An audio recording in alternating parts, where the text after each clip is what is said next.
Good morning, Cullman. Thank you for joining us on Cullman Today. I'm your host, Christine Wiggins, and today is Monday, January 27th. Coming up on Cullman Today, winter care tips for your plants, Hanceville Library name change, and Teen Tuesdays. All of this plus sports, weather, and more. Now let's take a closer look at the top stories happening in Cullman today.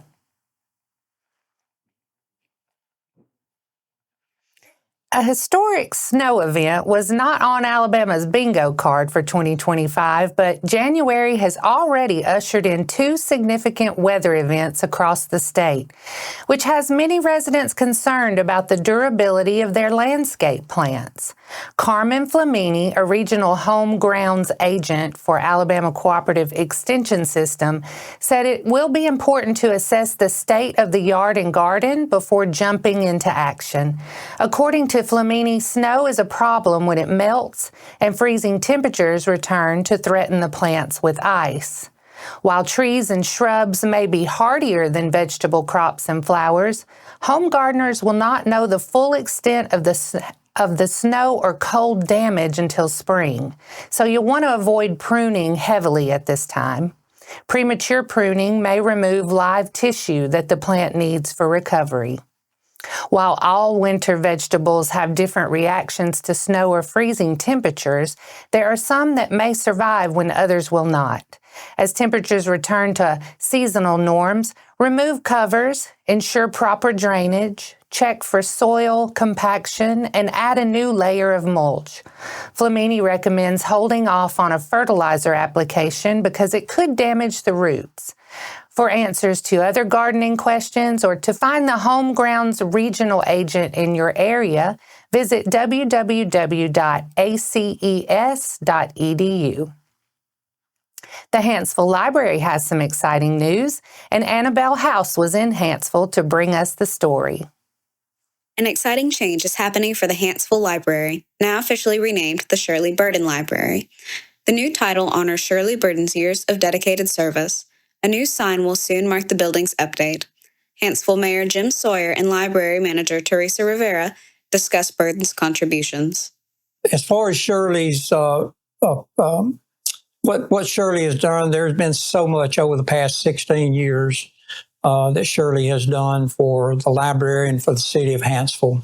As far as the programs that she has instituted, it has become a place where people, citizens, can come and learn, and not only learn, but have a good time, enjoy their time here. And so, the things that Shirley has done over her tenure she's just accomplished some great things.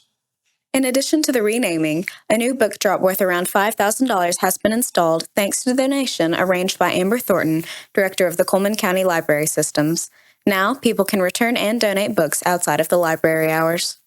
The library is looking to offer more activities to people of all ages in the Hanceville community, with adult bingo beginning next month on Tuesday afternoons, while children and teenagers have various different clubs and activities, including an upcoming Valentine's Day party.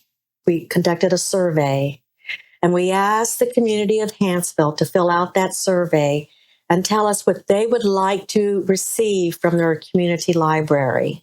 Based on that information, we've put together some programs. And so our objective is to draw people to come and not only for it to be a learning center, but also a place where they can come and enjoy and just have a good time with the activities.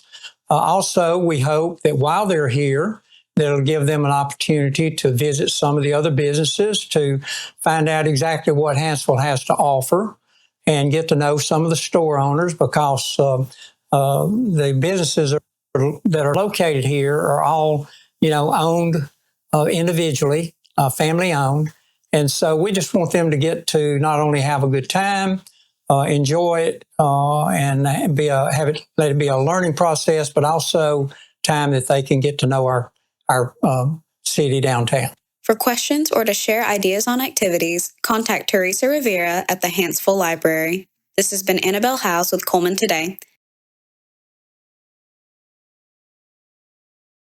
And in other library news, Teen Tuesday, a Cullman County Library System program geared toward 13 to 18-year-olds, will hold its next event tomorrow at 3:30.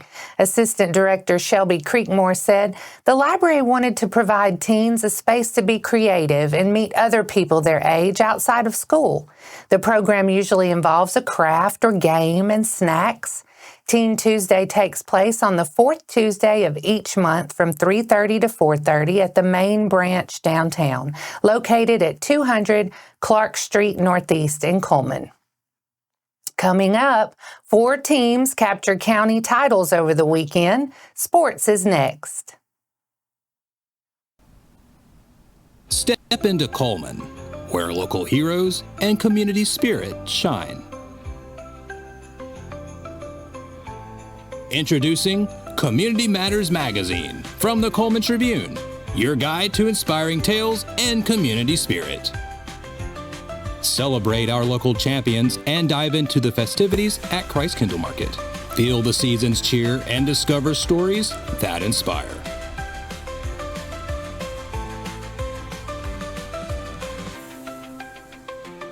Community Matters Magazine.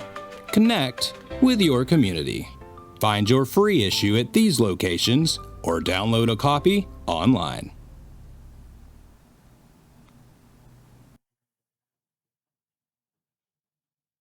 Welcome back. This year's Cullman County basketball tournament concluded with 4 championship games at Wallace State's Tom Drake Coliseum on Saturday, and 4 new teams collected wins to earn county titles. We tipped off championship Saturday at the Cullman County tournament with a high-powered JV girls battle between Cold Springs and Good Hope. The Lady Raiders built a 20-point lead in the first half, but the Lady Eagles put together a huge come-from-behind effort in the second half. Cold Springs got the lead down to 2 at one point, but was unable to complete the comeback, and Good Hope claimed this year's JV Girls County title with a 43-40 win. Gabby Richter led the way for Good Hope with 13 points in the win, followed by Zoe Gibbs with 12 and Charlotte Duran with 9. Kylie Graves led the Lady Eagles with 12 points in the loss, followed by Hagen Ellis with 11.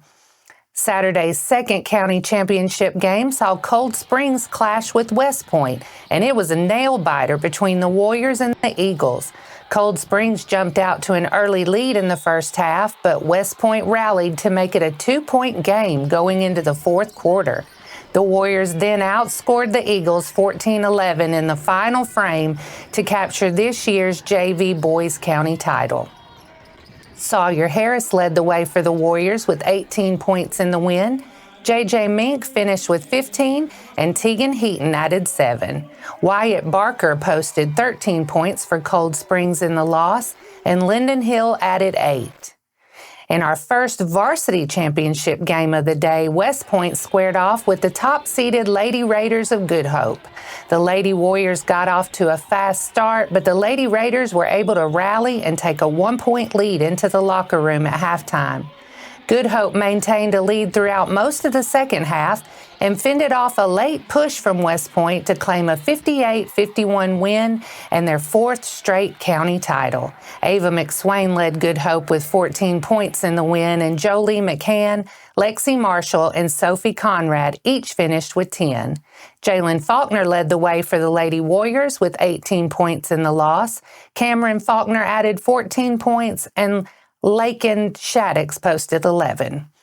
Good Hope battled Holly Pond in our final matchup of the championship Saturday at the county tournament, and the Raiders got off to a hot start.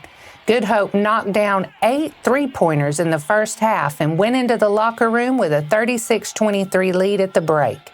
The Raiders maintained their lead throughout most of the second half and kept the Broncos at bay to earn a 60-42 win and their 2nd straight county championship.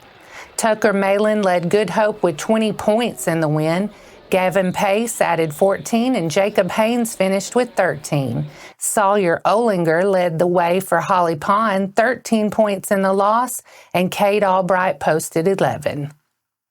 That wraps up sports for today. After the break, we'll bring you 4 stories in under 4 minutes, including a new tag design representing mental health awareness, school board appreciation, the University of Mississippi's scholars, and a love banquet. We'll return right after this message.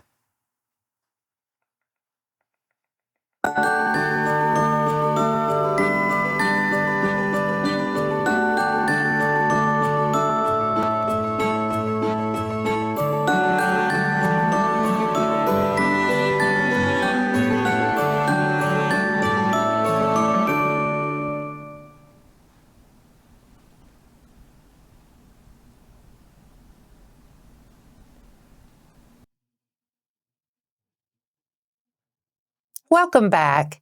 Now it's time to speed things up with a news rundown. 4 stories in under 4 minutes. The Alabama Department of Mental Health recently announced the release of a new distinctive license plate designed to steer the conversation about mental health. The Mental Health Matters license plate is a simple but powerful way to show your support, create connections with family and friends, and learn more about important mental health resources in your community. To pre-order your plate, visit www.mydmv.revenue.alabama.gov. Proceeds from the tag will go toward promotion of state, regional, and local mental health resources.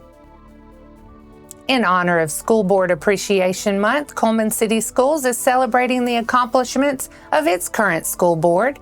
The school board is comprised of Cheryl Harrison, Chris Branham, Amy Carter, Jason Neal, and Jill Bradbury. Superintendent Kyle Koloff credits the board for positioning the school system to continue to succeed and prosper for years to come. The system's 6-part strategic plan, the board crafted and approved in the summer of 2023, includes plans for student support and safety, technology, curriculum and assessment, employees, finances and resources, and facilities. The University of Mississippi recently announced students named to the Fall 2024 Honor Roll lists. The following local students were named to the Chancellor's Honor Roll, which is reserved for students who earn a semester GPA of 3.5 to 4.0. Alexander Brooks of Arab, Anna Holsey of Cullman, Eli Keel of Falkville, Chrislyn Scroggins of Cullman, and Patrick Wessel of Crane Hill. Couples looking for a special night out can enjoy an evening of food, fun, and fellowship at the 3rd annual Love Banquet hosted by Redeeming Grace Church. The banquet promises a night packed with memorable experiences filled with live music, games, and giveaways, and free childcare. For Redeeming Grace Church, the Love Banquet serves a greater purpose, with all proceeds benefiting its children's and student ministries, with the hope that couples will not only have a great evening, but also a moment to pause and reconnect. The Love Banquet will be Sunday, February 9th at 6 p.m. Tickets are $50 per couple and available now. For more information or to purchase a ticket, call 615-708-9197 or message the Redeeming Grace Cullman Facebook page. And that's your 4 stories in under 4 minutes. Now for a quick break before we look at the weather ahead and pay our respects with obituaries. I'll be right back after this message.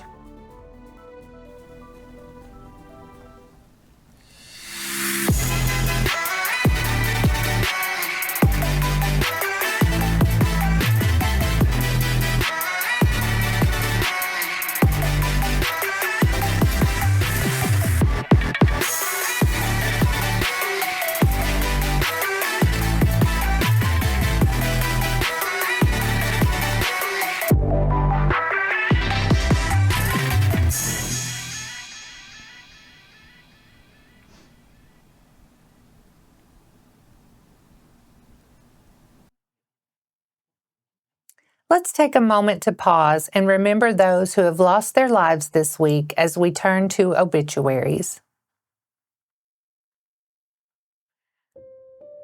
Richard Leonard Starkle, age 100, of Crane Hill, passed away on Tuesday, December 10th.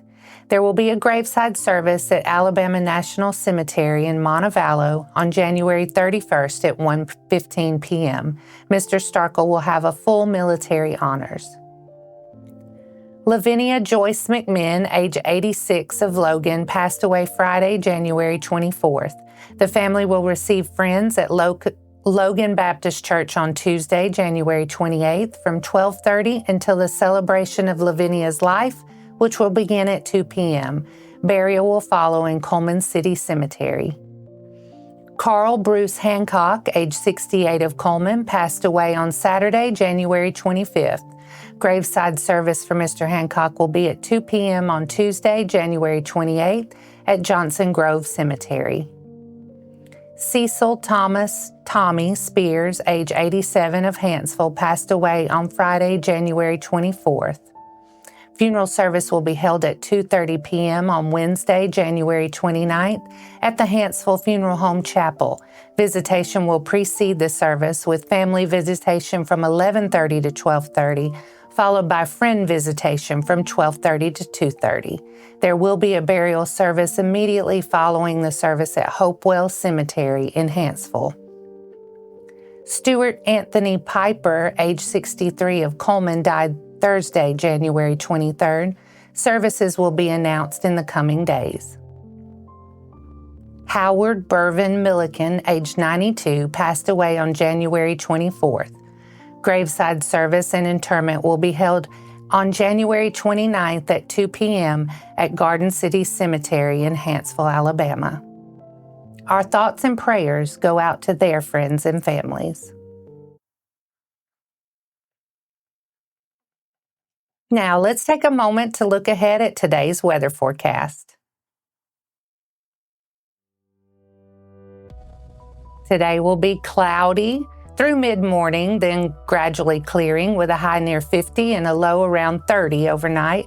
Tuesday should be sunny with a high near 57 with partly cloudy skies and a low around 39.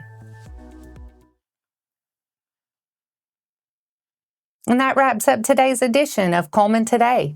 Thank you for sharing your morning with us, and remember to stay connected by following us on social media and visiting CullmanTribune.com for the latest from our community. We'll see you bright and early tomorrow morning at 6:30 a.m. I'm Christine Wiggins with Cullman Today. Have a magnificent Monday, Cullman.